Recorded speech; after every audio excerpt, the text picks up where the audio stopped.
Frères et sœurs, c'est une joie de pouvoir être ensemble à nouveau ce matin. C'est une joie que je partage semaine après semaine. Et puis avec les restrictions qui se lèvent tranquillement, bien sûrement. Dans le fond, on a déjà, on peut vous annoncer la semaine prochaine qu'on n'aura plus besoin de s'inscrire pour venir à l'Église parce que les places ne seront pas limitées. En fait, c'est peut-être l'espace qui va nous limiter, on va voir. Mais à partir de la semaine prochaine, tout le monde peut se présenter à l'Église sans avoir à réserver, sans passeport vaccinal, et donc on retrouve en quelque sorte un peu une célébration normale. Et je rends gloire à Dieu, je rends grâce à Dieu pour ça. Et puis je vous invite, dans le fond, même ceux qui sont en ligne avec nous, on vous remercie d'être avec nous, de nous suivre semaine après semaine, mais vous pouvez maintenant venir au bâtiment. Donc c'est une grande joie, dans une grande joie qu'on peut célébrer ça. On peut aussi prendre le temps ce matin, évidemment, vous avez entendu les nouvelles cette semaine, la COVID a pris un peu le bord, comme on dit, avec les événements qui se passent en Ukraine. On a vu à la télévision ce qui est en train de se passer, puis on a des frères et sœurs là-bas. Plusieurs chrétiens, on estime qu'environ 10% de la population est évangélique en Ukraine, donc plusieurs églises baptistes, des églises là-bas qui... on lisait des témoignages de pasteurs qui cherchent à persévérer, à rester là, puis persévérer, aimer la population là-bas, continuer de prêcher l'Évangile. Je lisais même un témoignage qui disait, on ne sait pas s'il va y avoir encore un toit, mais s'il y a un toit, on va se réunir, puis on va prêcher l'Évangile encore une fois ce matin. Donc, on voit la persévérance de nos frères et sœurs là-bas, mais on peut prier aussi pour le peuple ukrainien. Et puis aussi pour la Russie, certainement, on peut prier que le Seigneur puisse changer les cœurs à travers ça pour calmer la situation. Et donc, on va prendre un temps ce matin pour prier pour cette situation-là. Courbons-nous dans un instant de prière maintenant. Oui, Seigneur notre Dieu, on vient à toi, reconnaissant que c'est toi qui es souverain sur toutes choses, c'est toi qui as créé toutes choses, et c'est toi qui es au contrôle de toutes choses. Ta parole nous dit que tu gouvernes sur ta création, et tu gouvernes aussi sur les nations, Seigneur. C'est toi qui tiens dans ta main le cœur du roi, qui l'incline où il veut. C'est ce que ta parole nous dit. Et ce matin, on veut te prier, Seigneur, pour ce peuple en Ukraine qui vit l'oppression, la guerre présentement. Et je veux te prier que tu puisses, dans ta grâce, calmer les ardeurs des peuples qui en veulent aux Ukrainiens, et que tu puisses aussi, Seigneur, dans ta grâce, permettre que tout ça puisse cesser, que la paix puisse revenir. On veut te prier pour nos frères et sœurs qui, là-bas, qui avaient une liberté de se réunir, mais qu'avec tout ça, craignent peut-être de perdre cette liberté-là. On veut être avec eux, Seigneur, dans nos cœurs, dans nos pensées, en esprit, te prier que tu puisses les soutenir dans ta grâce à travers cette épreuve, et que tu puisses, dans ta grâce, les délivrer, Seigneur. Viens à leur secours. Comme on l'a chanté ce matin, Seigneur, tu es un Dieu fidèle, il ne change pas. Tes compassions se renouvellent chaque matin, et même au milieu des difficultés, Seigneur, on peut, comme Israël l'a vécu, il pouvait être témoin de tes compassions. Mais je te prie que tu puisses témoigner ta compassion envers ce peuple ce matin, Seigneur, et dans les prochains jours, afin qu'ils puissent vivre en liberté et sans avoir à craindre le mal. Seigneur, on te remet cette situation entre tes mains, sachant que c'est toi, comme je disais, c'est toi qui es au contrôle, et sachant que tu peux faire de grandes choses dans tout ça. Et c'est dans le nom précieux de Jésus, notre Sauveur, qu'on te prie. Amen. Amen. Donc, le passage de ce matin se trouve dans Luc au chapitre 15. Luc au chapitre 15. Et puis, ce matin, on va lire le chapitre 15 au complet. Dans la planification de nos messages, de nos prédications, on planifie que la semaine prochaine, ce soit notre frère Gaëtan Pierre qui apporte la parole. Et puis je lui ai donné, étant donné que les frères sont occupés, je lui ai donné un passage longtemps d'avance pour qu'il puisse avoir le temps de se préparer. Je lui avais donné le passage de Luc au début du chapitre 16.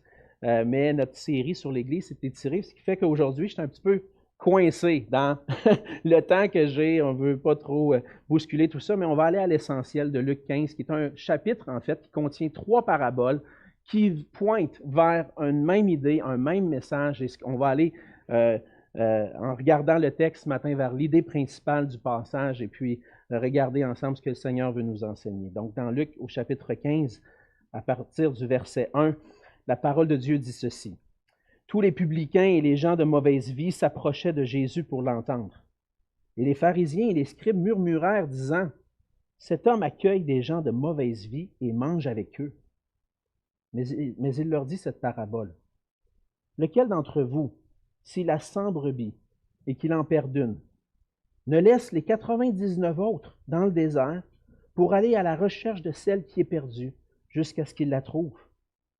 Lorsqu'il l'a trouvée, il la met avec joie sur ses épaules. Et de retour à la maison, il appelle ses amis et ses voisins et leur dit, « Réjouissez-vous avec moi, car j'ai trouvé ma brebis qui était perdue. » De même, je vous le dis, il y aura plus de joie dans le ciel pour un seul pécheur qui se repent que pour 99 justes qui n'ont pas besoin de repentance. Ou quelle femme, si elle a 10 drachmes et qu'elle en perd une, n'allume une lampe, ne balaie la maison et ne cherche avec soin jusqu'à ce qu'elle la trouve. Lorsqu'elle l'a trouvée, elle appelle ses amis et ses voisines et dit, « Réjouissez-vous avec moi, car j'ai trouvé la drachme que j'avais perdue. » De même, je vous le dis, il y a de la joie devant les anges de Dieu pour un seul pécheur qui se repent. Il dit encore, un homme avait 2 fils. Le plus jeune dit à son père, « Mon père, donne-moi la part de bien qui doit me revenir. » Et le père leur partagea son bien. Peu de jours après, le plus jeune fils, ayant tout ramassé, partit pour un pays éloigné, où il dissipa son bien en vivant dans la débauche. Lorsqu'il eut tout dépensé, une grande famine survint dans ce pays, et il commença à se trouver dans le besoin. Il alla se mettre au service d'un des habitants du pays qui l'envoya dans ses champs garder les pourceaux. Il aurait bien voulu se rassasier des carouges que mangeaient les pourceaux, mais personne ne lui en donnait. Étant rentré en lui-même, il dit, « Combien d'ouvriers chez mon père ont du pain en abondance, et moi, ici, je meurs de faim. Je me lèverai, j'irai vers mon père, et je lui dirai, « Mon père, j'ai péché contre le ciel et contre toi. Je ne suis plus digne d'être appelé ton fils. Traite-moi comme l'un de tes ouvriers. » Et il se leva et alla vers son père. Comme il était encore loin, son père le vit et fut ému de compassion. Il courut se jeter à son cou et l'embrassa. Le fils lui dit, « Mon père, j'ai péché contre le ciel et contre toi. Je ne suis plus digne d'être appelé ton fils. » Mais le père dit à ses serviteurs, « Apportez vite la plus belle robe et revêtez-le. Mettez-lui un anneau au doigt et des souliers aux pieds. Amenez le veau gras et tuez-le. Mangeons et réjouissons-nous, car mon fils que voici était mort et il est revenu à la vie. Il était perdu et il est retrouvé. » Et ils commencèrent à se réjouir. Or, le fils aîné était dans les champs. Lorsqu'il revint et approcha de la maison, il entendit la musique et les danses. Il appela un des serviteurs et lui demanda ce que c'était. Le serviteur lui dit, « Ton frère est de retour. Ton père a tué le veau gras parce qu'il l'a retrouvé en bonne santé. » Il se mit en colère et ne voulut pas entrer. Son père sortit et le pria d'entrer. Mais il répondit à son père, « Voici, il y a tant d'années que je te sers, sans avoir jamais transgressé tes ordres, et jamais tu ne m'as donné un chevreau pour que je me réjouisse avec mes amis. Et quand ton fils est arrivé, celui qui a mangé ton bien avec des prostituées, c'est pour lui que tu as tué le veau gras? » « Mon enfant, lui dit son père, tu es toujours avec moi, et tout ce que j'ai est à toi. Mais il fallait bien s'égayer et se réjouir, parce que ton frère que voici était mort, et qu'il est revenu à la vie, parce qu'il était perdu, et qu'il est retrouvé. » Moi, se courir dans un mot de prière. Oui, encore une fois, Seigneur Jésus, on reconnaît ta grandeur. On reconnaît dans ce passage la grandeur de ton amour. On voit dans ce passage, Seigneur, combien tu nous as aimés. Et on voit aussi, Seigneur, parfois que nos cœurs peuvent être endurcis contre toi, contre tes désirs, contre tes projets, tes plans. Et Seigneur, ce matin, on veut s'approcher de toi, désirant non pas que notre volonté s'accomplisse, mais désirant que ton règne vienne et que ta volonté soit faite dans nos vies. Seigneur, viens régner sur nos cœurs ce matin et que par ta parole, tu puisses parler à nos cœurs. Seigneur, viens nous réveiller si on a besoin d'être réveillé. Réveille-nous par ta parole, par ton esprit. Enseigne-nous, Seigneur. Corrige-nous. Instruis-nous selon tes voies, afin qu'on puisse marcher pour toi, Seigneur, et pour ta gloire. Seigneur, soit avec chacun de mes auditeurs, soit avec ma bouche, Seigneur, soit avec mon cœur, qu'on puisse avoir tous nos yeux fixés sur toi ce matin, sur ce que tu veux nous enseigner, et qu'on puisse ensemble ressortir grandis, Seigneur, grandis d'avoir été édifiés par toi et par ta parole. Et c'est dans le nom précieux, dans ton nom précieux que je te prie. Amen. Amen. On a tous déjà rencontré dans nos vies des gens qui ont des standards très élevés. Et puis des fois, on est soumis même à ces standards-là. Dans les universités, dans le monde des études, dans le monde des publications, les standards au niveau de la publication sont très élevés. La manière dont on doit présenter un travail, c'est très élevé. C'est difficile d'écrire et de présenter un travail aujourd'hui parce qu'il y a tellement de normes à respecter. Quand j'ai écrit ma thèse de doctorat, je me suis rendu compte qu'il y en avait des règles pour respecter le format de présentation, les marges, les notes de bas de page selon un standard, les titres selon un standard, l'espace entre les paragraphes. Il y en avait tellement, puis à un moment donné, je me suis dit, je suis quasiment rendu un expert dans ça. Là. Je suis en train d'apprendre les règles, puis c'est pas trop compliqué. Il y en a qui utilisaient des logiciels pour les aider. Moi, j'étais capable, mais à un certain moment donné, même quand je pensais être rendu au point où je maîtrise les standards de présentation, je remets mon travail, et puis il revient avec plein de rouge. Je me dis, je serai jamais capable. C'est pas possible de rencontrer ces standards-là, c'est bien trop compliqué. C'est difficile, des fois, de rencontrer des standards élevés. Puis dans la vie, non seulement des gens ont des grands standards élevés, mais parfois nous aussi, on a des standards élevés. Et puis on va exiger, parfois, et même souvent, que les gens soient à la hauteur de nos standards. Quand on est à la maison et qu'on veut que le ménage soit fait dans les chambres des enfants, on a nos standards. On rentre dans la chambre. Ouais, ça a été fait. Mais t'as-tu vu ça? T'as-tu vu ça? T'as-tu vu ça? T'as-tu vu ça? Regarde ça, t'as pas ramassé ça, puis t'as pas fait ça, ton lit n'est pas fait comme il faut. On est tous capables de dire à nos enfants où ils ont manqué. Et même parfois, les gens autour de nous ne rencontrent pas nos standards, on va développer un peu peut-être pas de la haine, mais du ressentiment dans nos cœurs. Lui, il n'a pas rencontré mon standard. J'ai demandé de faire ça, puis il ne l'a pas fait de la même façon. Je m'attendais à ça de lui, puis il n'a pas rencontré ce que je m'attendais de lui. Comme chrétien, on voit bien souvent qu'on a nos propres standards, puis des fois des standards moraux. Des standards moraux de ce que ça veut dire être un chrétien, d'être une bonne personne. Puis si les gens ne rencontrent pas nos standards, on va avoir peut-être tendance à les laisser d'un peu de côté.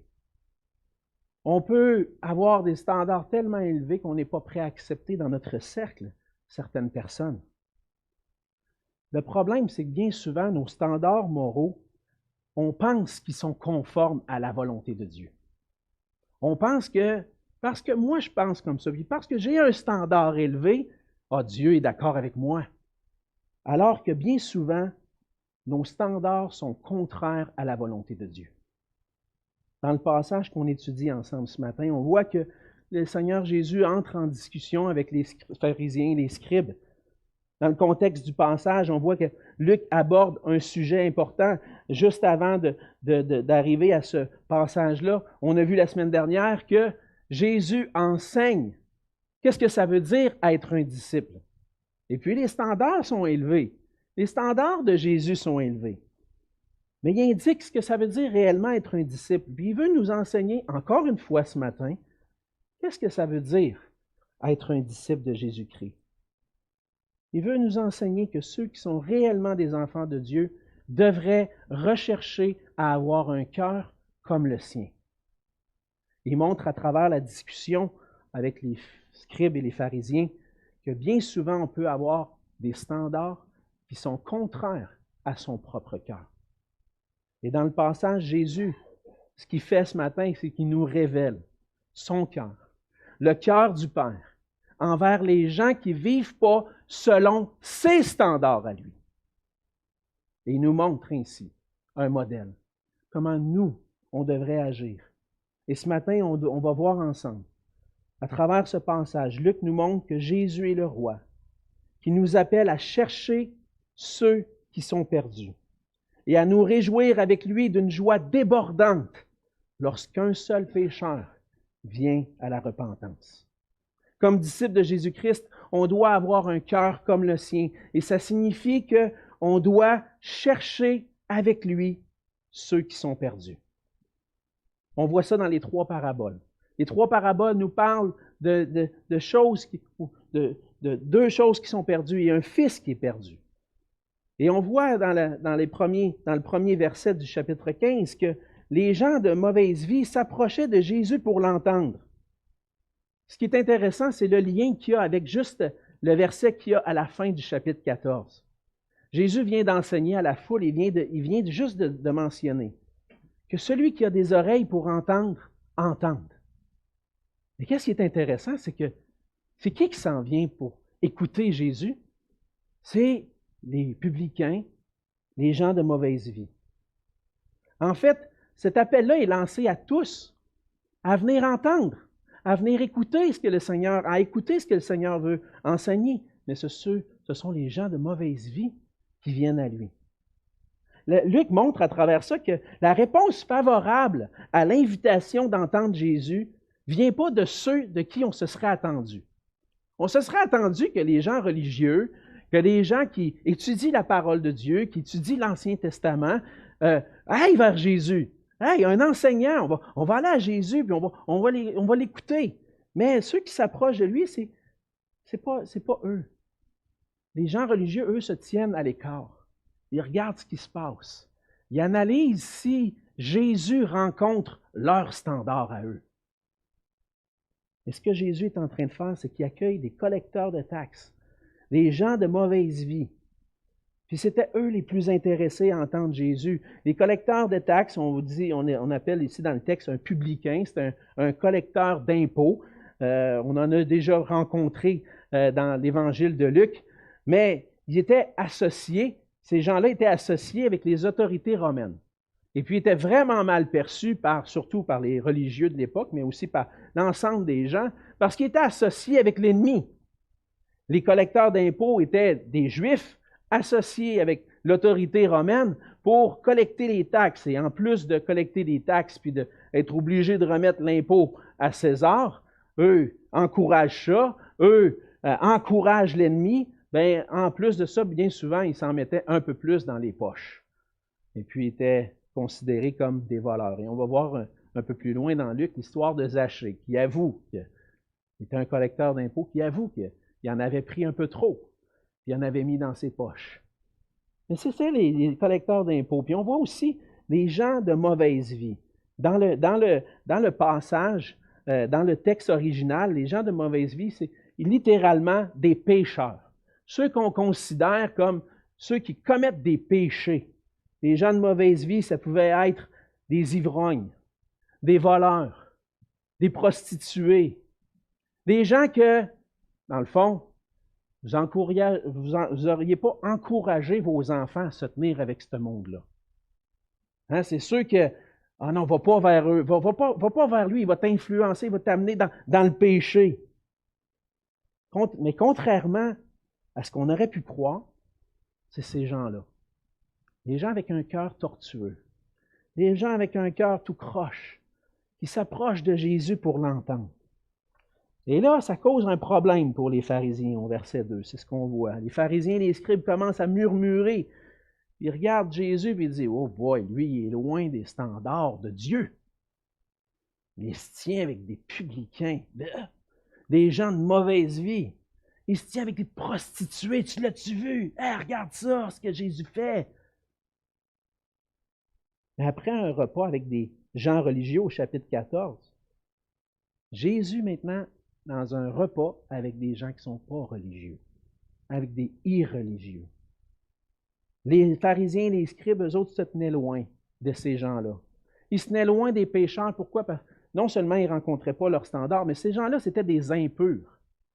Puis ils croyaient dans le fond, les pharisiens et les scribes croyaient qu'en respectant la loi fidèlement, et en se tenant le plus loin possible des gens qui font des péchés, bien, eux vont être trouvés purs devant Dieu en ayant respecté avec la loi, en ayant fui les gens impurs. Et ils jugent le comportement de Jésus. Ils se disent, dans le fond, si lui est vraiment le Fils de Dieu, il ne devrait pas se tenir avec du monde de même. Dans le fond, aujourd'hui, ce qu'on dirait, c'est qu'on murmurerait à l'écart, « Hey, as-tu vu ça, ce qu'il a fait, lui? Ah ouais, non, j'ai pas vu ça. Ah oui, il a fait ça, puis il a commencé à... » On fait ça des fois, hein, de la médisance. Hein? Puis même des fois, on fait de la médisance envers des frères et sœurs. Mais pour Jésus, ces gens-là sont importants. Jésus, lui, il sait très bien qui ils sont. Il connaît leur cœur.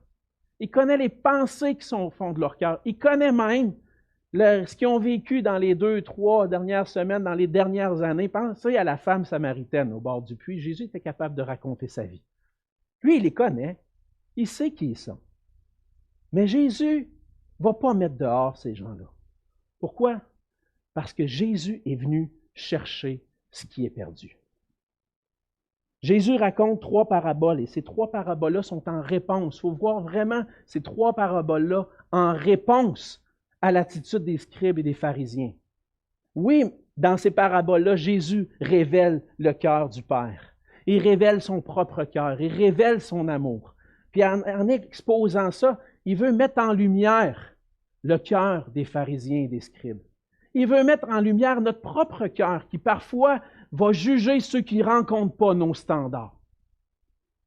Jésus raconte 3 paraboles. La première, c'est la parabole de la brebis perdue. Il y a des paraboles qui sont bien connues dans les évangiles, c'est bien les paraboles qu'on trouve dans Luc 15. C'est particulièrement celle du fils perdu. Mais dans la parabole de la brebis perdue, il y a un homme qui a 100 brebis, qui en perd une, et puis il y en a beau avoir 99 autres. Ce n'est pas un mauvais berger, c'est un bon berger. Puis il est prêt à mettre de côté les 99 pour aller à la recherche de celle qui est perdue. Hey, il a juste perdu 1% de son troupeau. Il pourrait, comme pas si pire, comme perte, il aurait pu dire non, pas besoin, il y en a 99, ils vont se reproduire, on va en avoir plus tard. On va laisser celle-là aller. Mais ce n'est pas un mauvais berger, c'est un bon berger. Puis il laisse les 99, puis il va chercher celle qui est perdue. C'est un berger qui dit, ma brebis a de la valeur à mes yeux. Elle est perdue, puis je vais aller la chercher, quoi que ça coûte. Je vais aller la chercher. Ça, c'est le cœur du berger. Évidemment, on va voir à travers ça le cœur de Dieu, le cœur de Jésus lui-même, qui vient pour chercher, même si une seule brebis est perdue, il va aller la chercher. La deuxième parabole, c'est celle de la drachme perdue. C'est une femme qui a 10 drachmes. Une drachme, c'était l'équivalent d'une journée de salaire. Donc, travailler 8 heures, combien vous gagnez? Ben, c'est à peu près ça, le salaire d'un ouvrier pour une journée. Elle avait perdu une journée de travail. Elle en avait juste 10 en banque. Puis elle en perd une. Là, elle vient de perdre 10% de ce qu'elle a. Ben là, c'est sûr qu'elle va faire le ménage.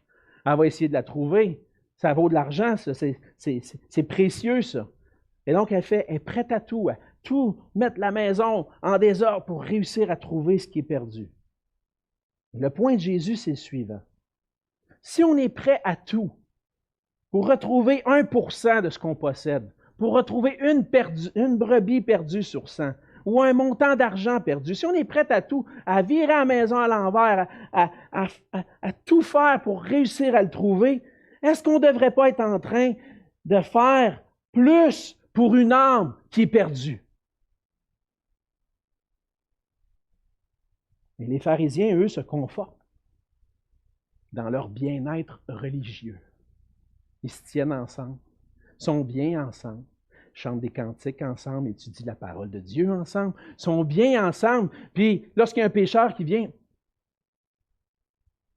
ça nous arrive parfois même d'avoir un peu le même sentiment.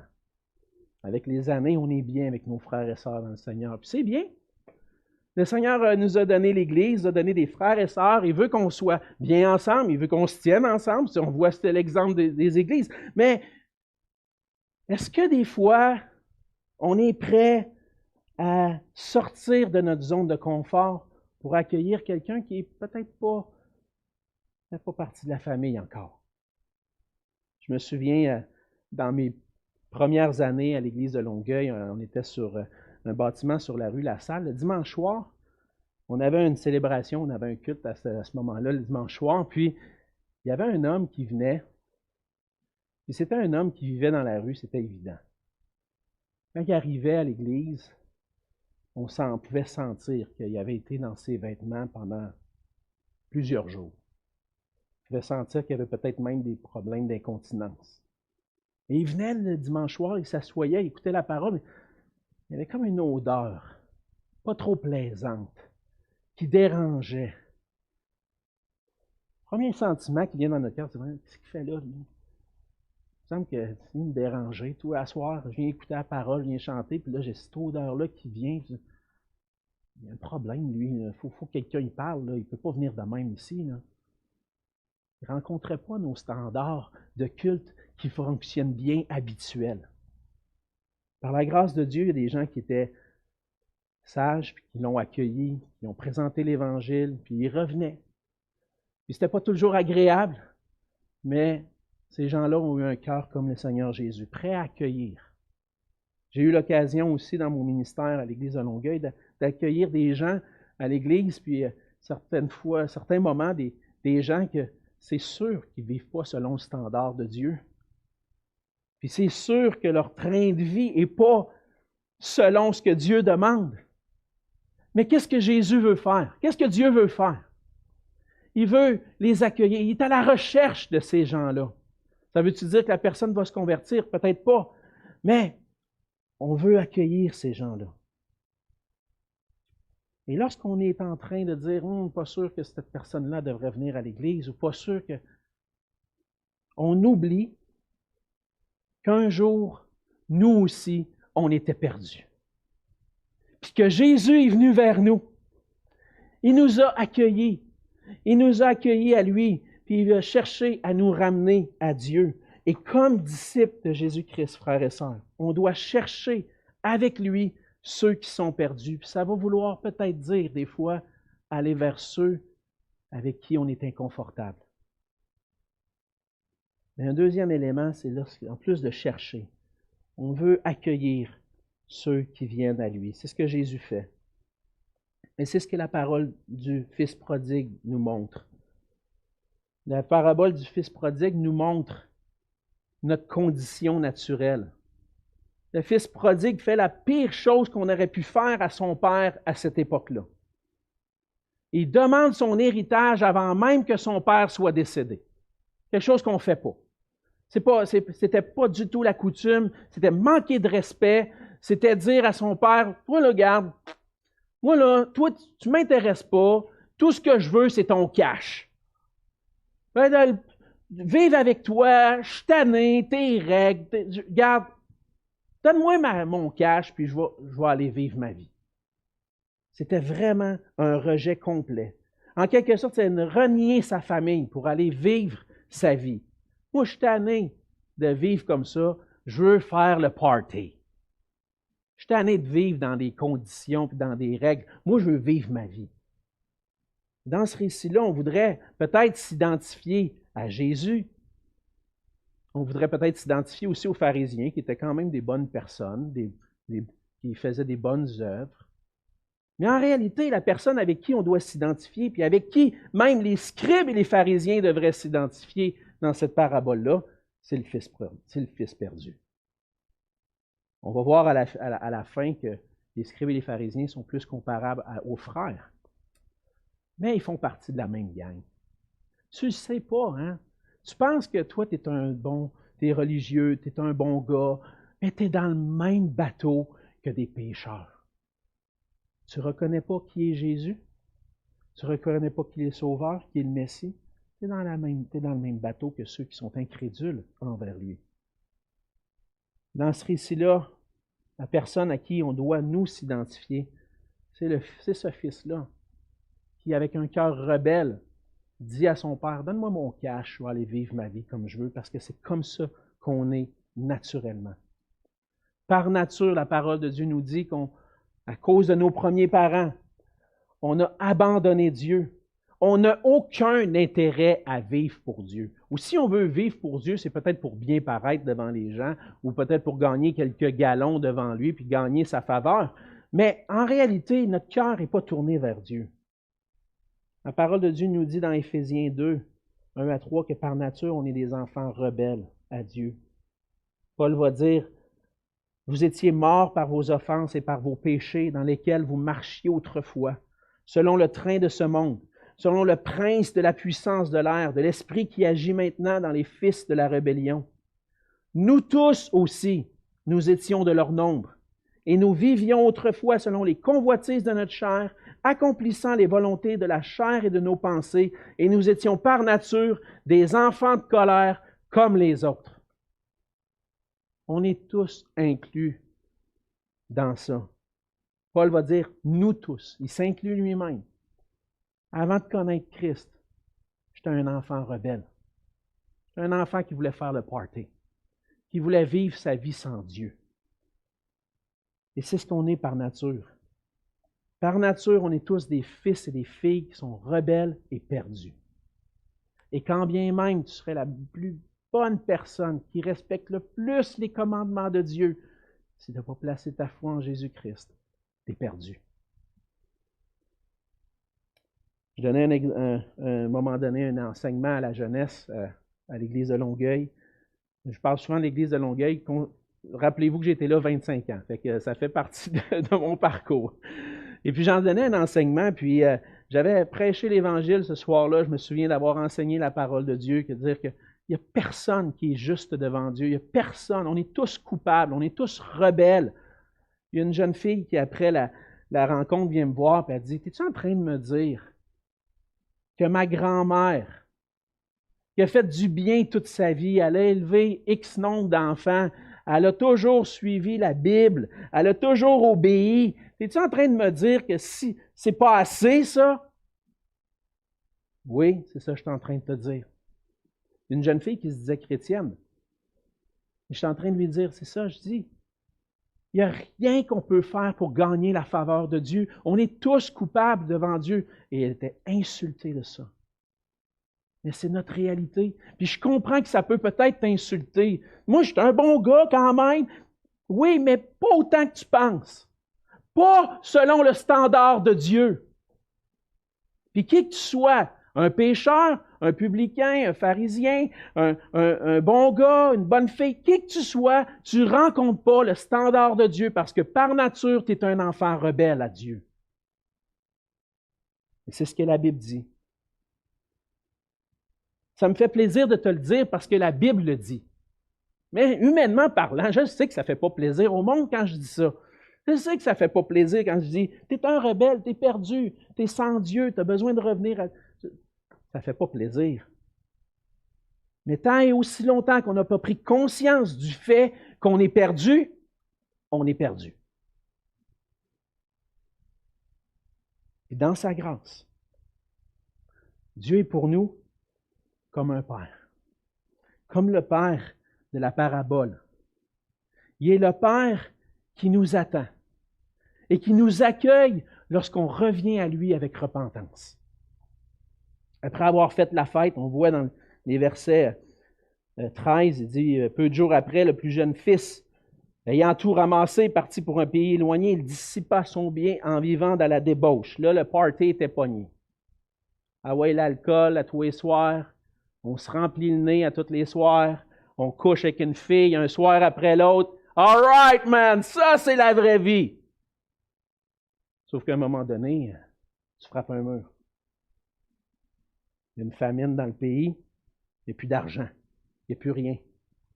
Puis le Seigneur, des fois, il nous amène là. Peut-être que tu veux vivre le party. Peut-être que c'est ça. J'ai une sœur récemment qui m'a confessé, une sœur dans le Seigneur, qui a grandi dans une famille chrétienne, qui était mariée, qui était prête à tout jeté de côté. Elle dit, ça, c'est pas moi, ça. Moi, je veux vivre ma vie sans me sentir coupable. Il a tout jeté dehors pour se tourner puis aller vivre sa vie. Mais à un moment donné, tu peux frapper un mur. Et c'est ce que le fils perdu va rencontrer un mur. Et on voit au verset 17, pendant qu'il est en train de nourrir des cochons, des animaux impurs, il ne peut même pas manger lui-même. Il dit, il est rentré en lui-même. Le Seigneur nous amène à un endroit, des fois, où on a besoin de s'arrêter. Regardez notre propre cœur.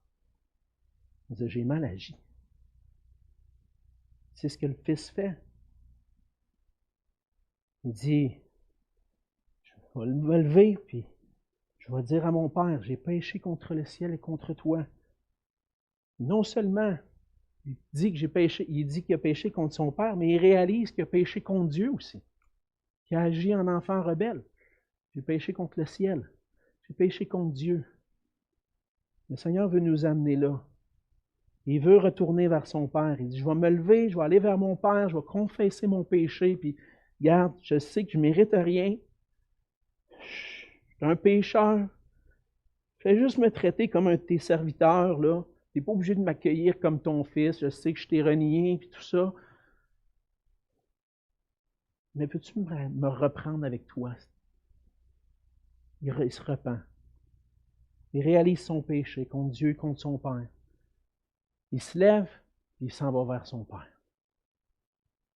Et on voit l'attitude du Père dans ça. Et je pense que ça, c'est le point central des 3 paraboles.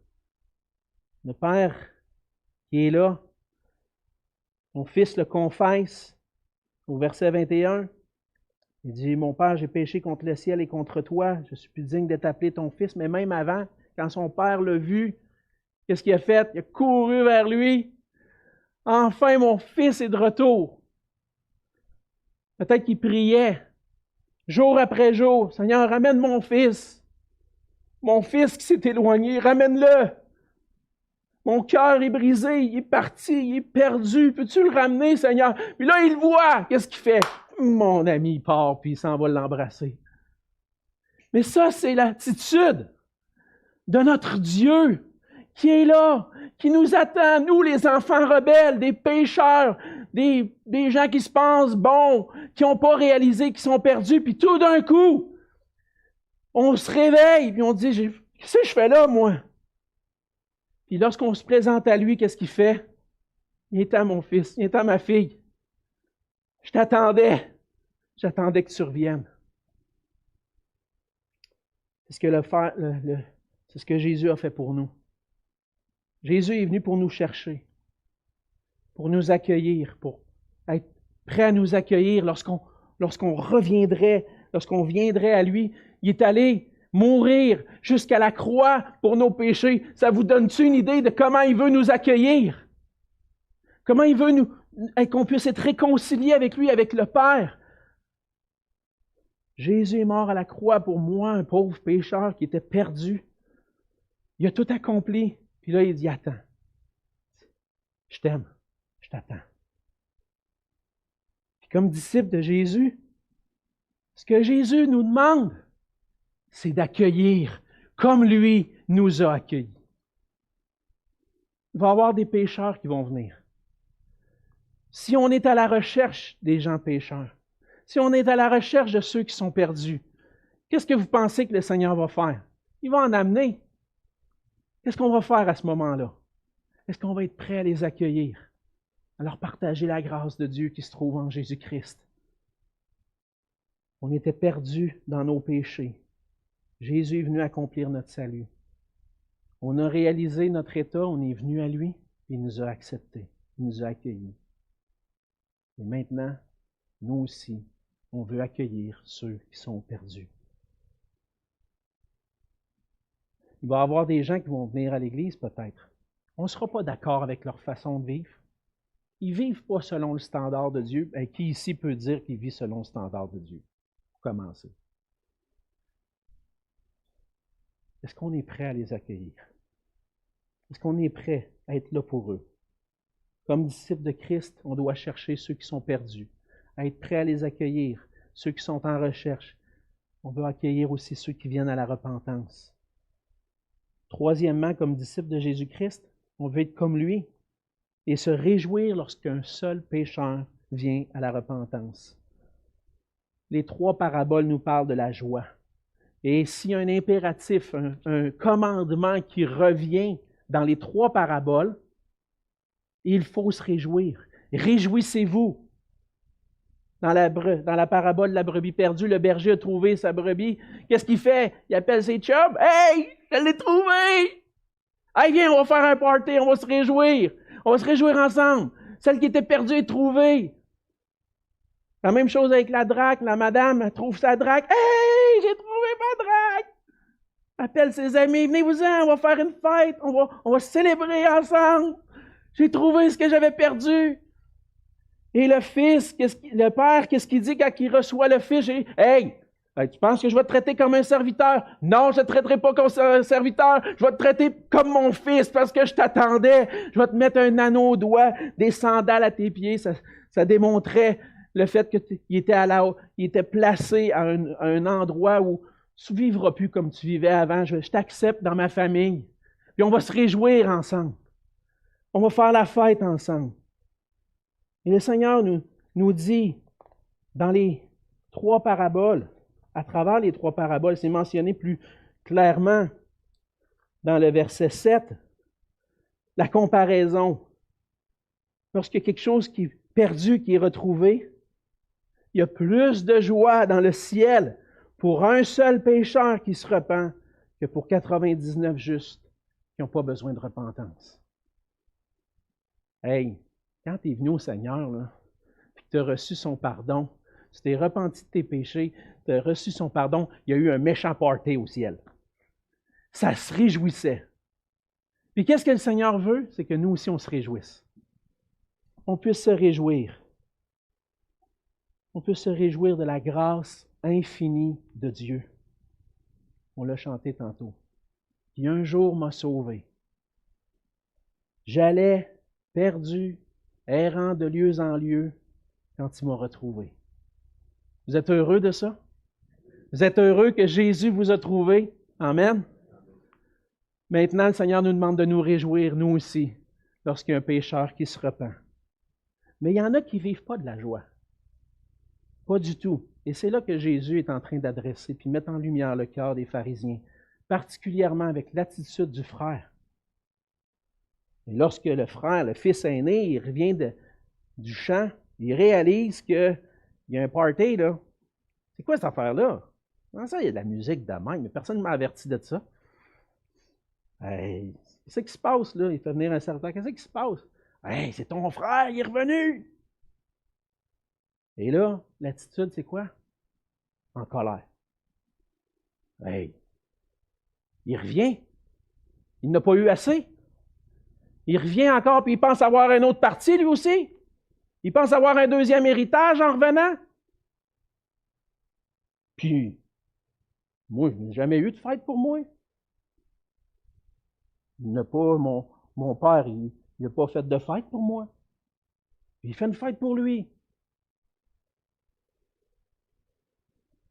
Et puis, son père est tellement têtu que son père est obligé de sortir. Viens te réjouir.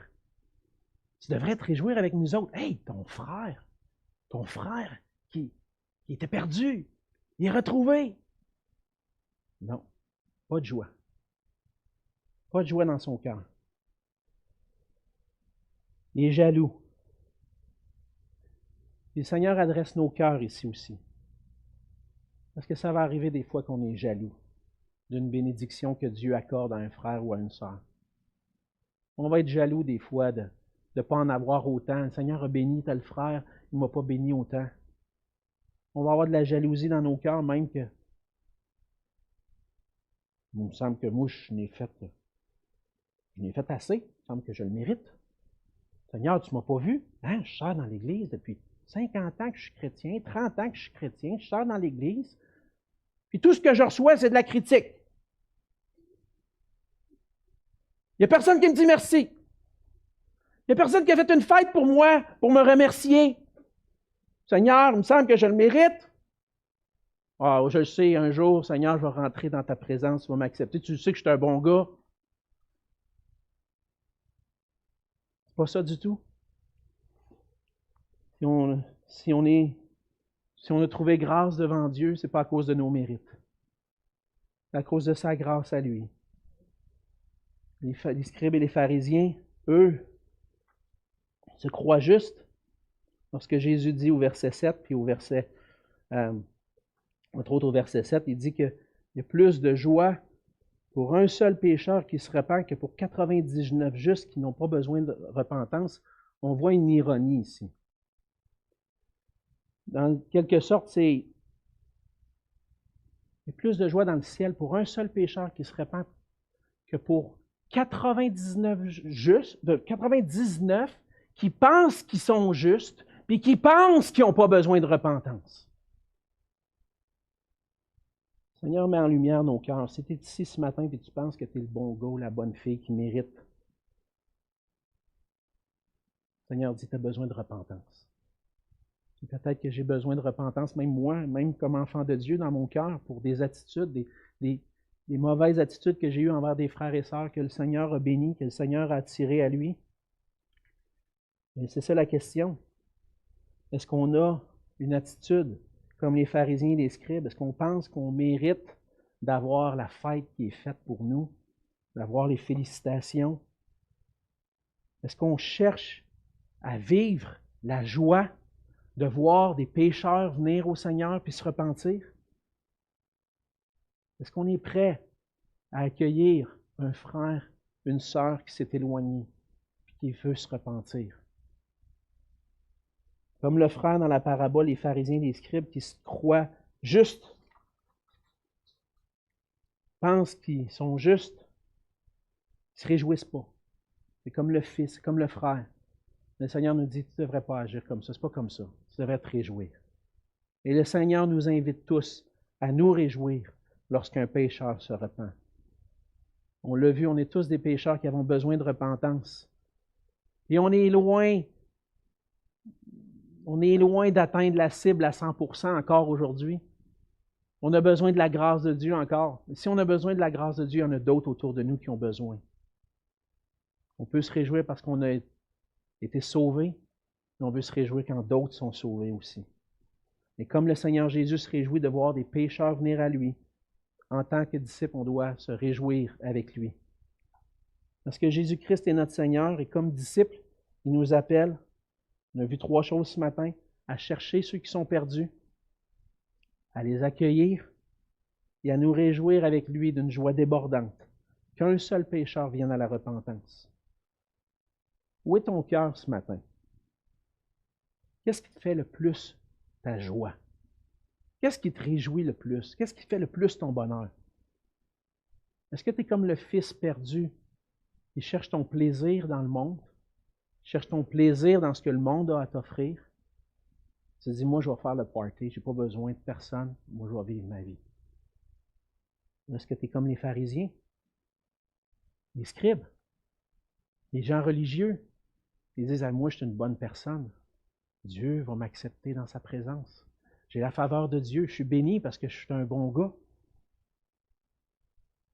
Ou est-ce que tu as réalisé que, comme tous les autres êtres humains, tu es perdu? Et que tu as besoin de repentance, tu as besoin d'être sauvé. Notre cœur et notre joie devraient être au même endroit que ceux du Seigneur, à la recherche de ce qui est perdu et prêt à se réjouir lorsqu'il va être retrouvé. Lorsque je préparais le message cette semaine, vous l'avez peut-être déjà compris ça, mais je pensais à des situations précises. Des gens que j'ai connus, des fils, des filles perdus, des parents qui attendent le retour de leur fils, de leur fille. Et je pensais en particulier à un pasteur. Un pasteur qui est bien connu, vous le connaissez probablement, vous avez peut-être déjà lu un de ses livres. Bien connu dans le monde évangélique. Je n'aimerais pas son nom, mais bien connu. Un homme de Dieu, passionné pour Dieu, passionné pour l'Évangile. Mais son fils a tout abandonné là, dans la foi.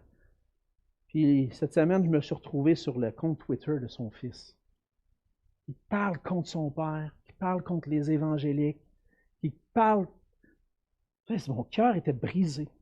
On était dans la peau de ce pasteur-là. Son fils rejette tout, critique, parle mal.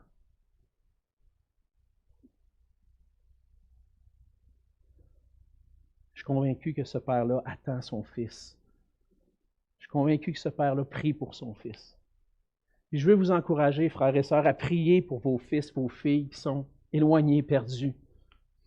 À préparer vos cœurs pour le moment où ils vont revenir, pour qu'on puisse se réjouir ensemble. Et peut-être que toi, ce matin, tu n'es pas venu encore à la repentance, mais que tu reconnais ton péché. Et tu es prêt à saisir la grâce de Dieu. Cours à lui. Il a les bras ouverts, prêt à t'accepter. Et sinon, le Seigneur te cherche. Il te cherche encore, puis il va continuer de te chercher. Viens avec lui, viens à lui, à la repentance et la foi. Mes frères et sœurs, c'est mon désir, avec ce qu'on a entendu ce matin, avec la parole de Dieu, qu'on puisse être cette Église qui donne gloire à Dieu, qui brille pour la gloire de Dieu, qui se réjouit de la grâce qu'on a reçue ensemble, de connaître le Seigneur Jésus, mais de passer à l'action, d'être à la recherche de ceux qui sont perdus, d'être prêt à avoir un cœur accueillant, puis à nous réjouir avec lui lorsque le perdu sera retrouvé. On va se couvrir dans un mot de prière. Seigneur notre Dieu, merci pour ta grâce. Merci pour ton amour envers nous. On voit dans cette parabole, oui, tu adressais, Seigneur Jésus, le cœur des pharisiens, puis tu adresses nos cœurs qui parfois se croient justes devant toi à cause de nos œuvres, à cause qu'on est des bonnes personnes. Mais par-dessus tout, on voit que tu es un Dieu prêt à nous accueillir, qui a tout accompli pour nous. Merci Seigneur Jésus d'avoir accepté de quitter ton ciel, la gloire de ton ciel, pour être venu à notre recherche, à nous qui étions perdus. Merci d'avoir accepté de subir le châtiment pour mes péchés. Et merci Seigneur de m'avoir ouvert les yeux sur mon état, pour saisir ta grâce, saisir ton amour et avoir maintenant la réconciliation. Merci de m'avoir accueilli. Et merci de la joie que tu me donnes en toi, de t'appartenir. Aide-moi, Seigneur, et aide-nous ensemble à avoir un cœur comme le tien, à chercher ce qui est perdu, à être prêt à accueillir ceux qui reviennent à toi et à se réjouir ensemble. Non, Seigneur, on n'est pas là pour nous-mêmes, mais on est là pour toi et pour ta gloire. Et on veut voir ta gloire, Seigneur, à travers les brebis perdues qui reviennent, des fils et des filles perdus qui reviennent à toi. Seigneur, je te prie pour les fils, les filles, les gens de cette assemblée. Seigneur, on n'est pas nombreux dans ma tranche d'âge ici. 30, 40, 20 ans. Plusieurs fils, plusieurs filles, Seigneur, qui ont besoin de toi, qui ont besoin d'entendre à nouveau parler de ta grâce. Et ma prière, c'est que tu puisses les visiter, Seigneur. Visiter leur cœur. Les réveiller, qu'ils puissent rentrer en eux-mêmes comme le Fils perdu, Seigneur, et réaliser que sans toi, ils sont perdus pour l'éternité.